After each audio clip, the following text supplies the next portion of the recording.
Okay, so I'm going to do another one of these unboxing videos. I have two things I ordered a few weeks back, and they're finally here. So let's take a look.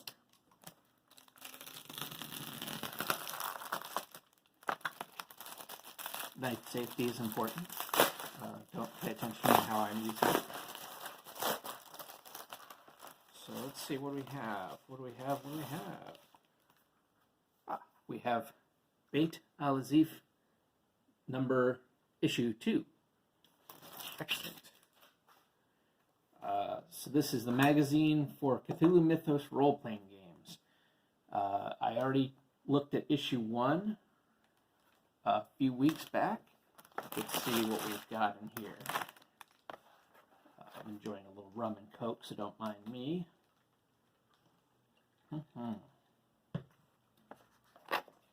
All right.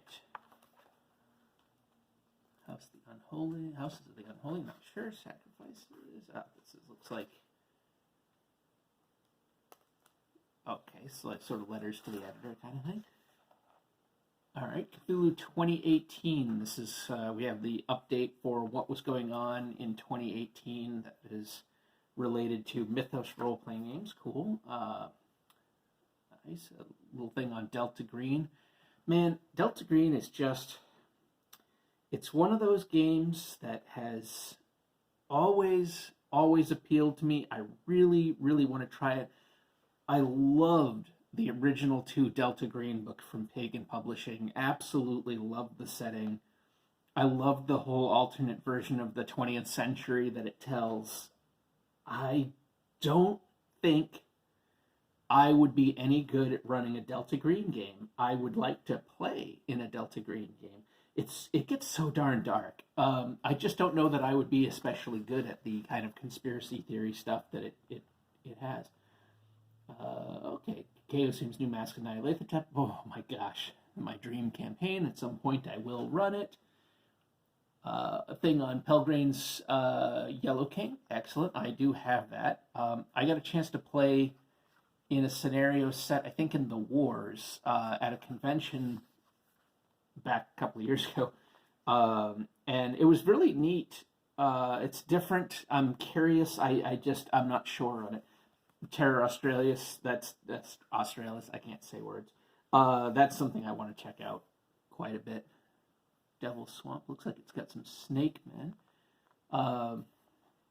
Let's see, so we've got some interesting product going through here. Talks about the Arkham Gazette. Oh, hey, Bayt Al Azif #1. Oh, looks like there's a bunch of zines. Zines are something I wish I was more in tune with. I'm not very good about being in tune with zines, and I feel like that's maybe a mistake, and I should work on it. We have some stuff on the Conan game. Man, I love Conan too. That's a game I very much want to try one of these days. Let's see, who else we got here? Ooh, stuff on the Weimar Republic. Cool. I haven't checked out the Berlin book that Chaosium put out. I probably should. Here we go. 1920s scenario. Nice. Okay. It was set in Germany in 1925. All right, cool. Let's see. Looks like that goes on for a bit. Oh, spoilers. Sorry. Oh, gross. Let's see.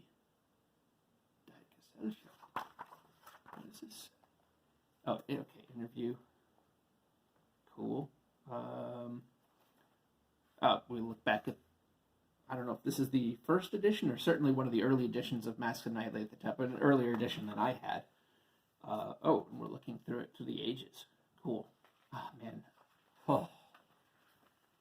You want to know what to get me for Christmas? The Props of Nyarlathotep box set. Oh my gosh. Well, I guess this isn't the Props of Nyarlathotep. That's another product. This is the H.P. Lovecraft Historical Society box of props for Masks of Nyarlathotep, and that is That is just so pretty.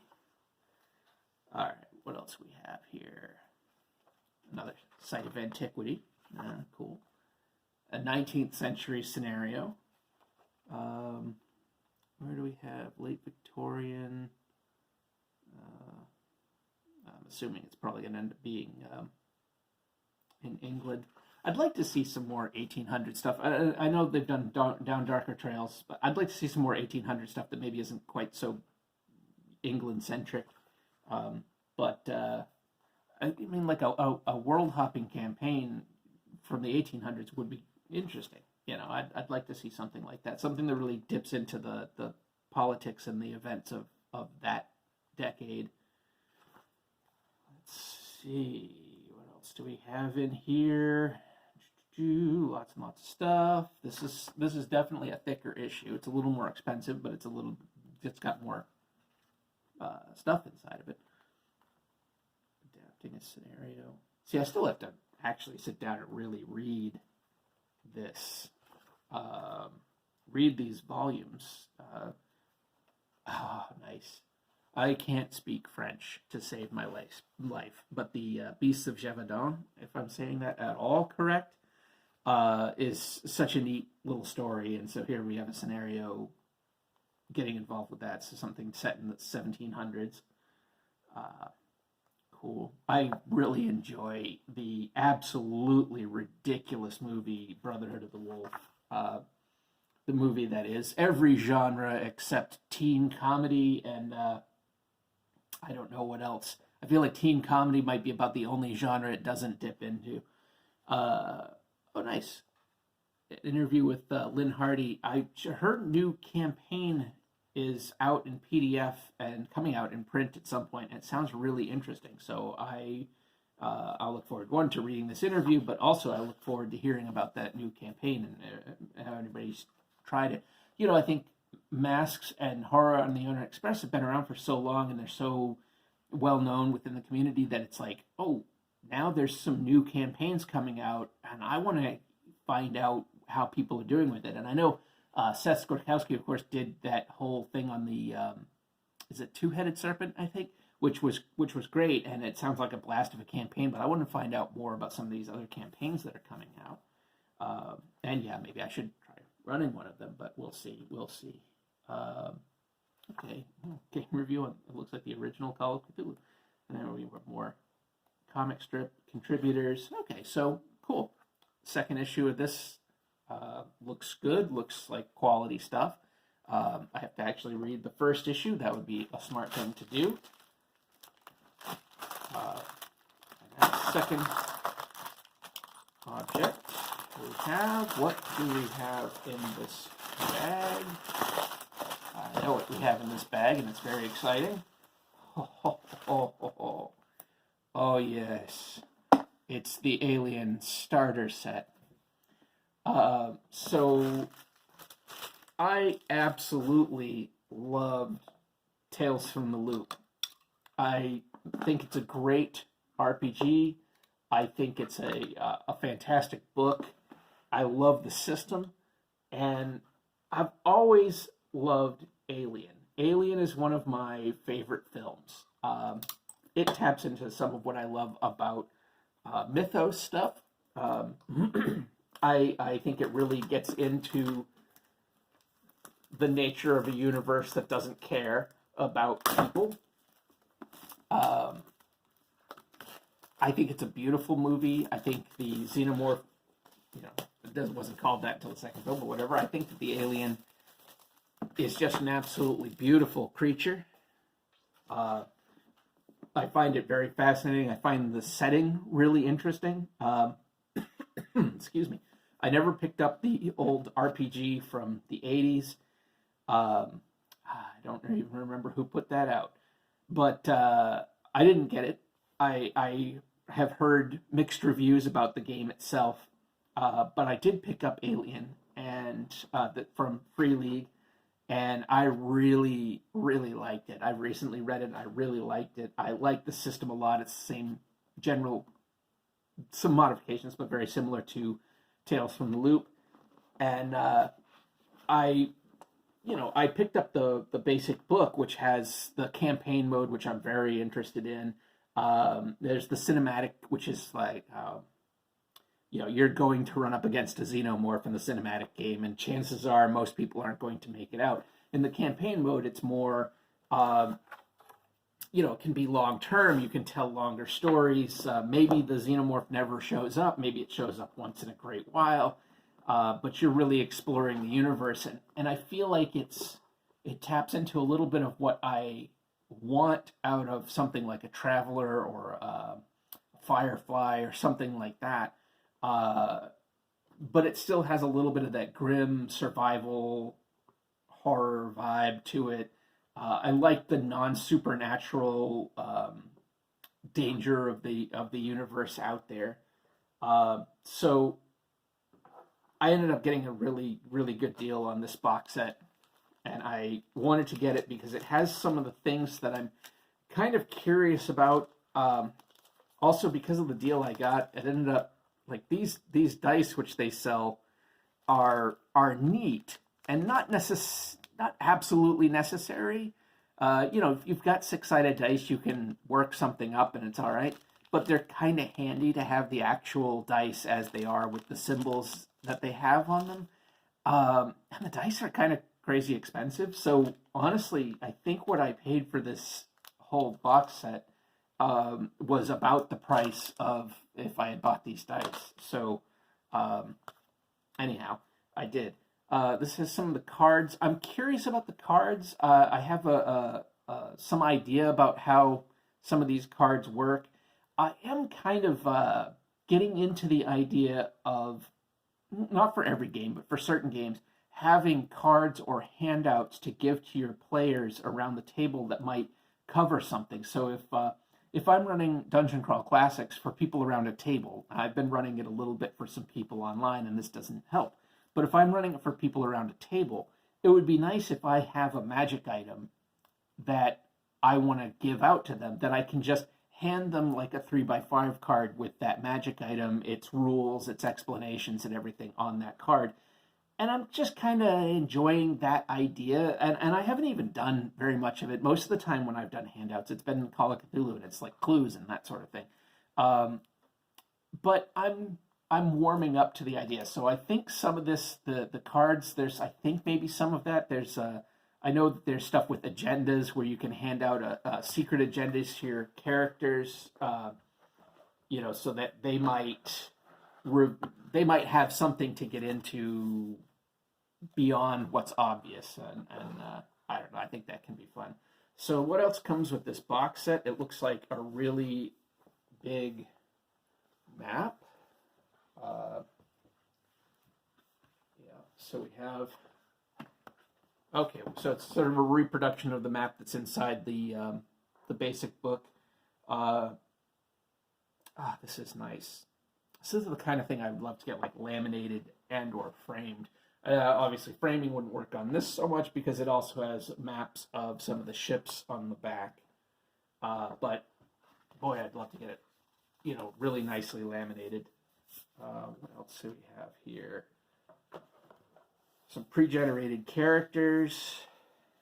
Cool. I don't think the characters are particularly complicated. The game mechanics for this system are not. Here we go. Here's the actual, like, all the stats and all that sort of thing, and the back has some of the write-up and some information. So the game mechanics are not particularly difficult. I wouldn't necessarily call it. Maybe I would. It's not necessarily a rules-light game, but it's not far off. It's not a complicated system, really. So here we have some, I guess if you're going to use the maps and you're going to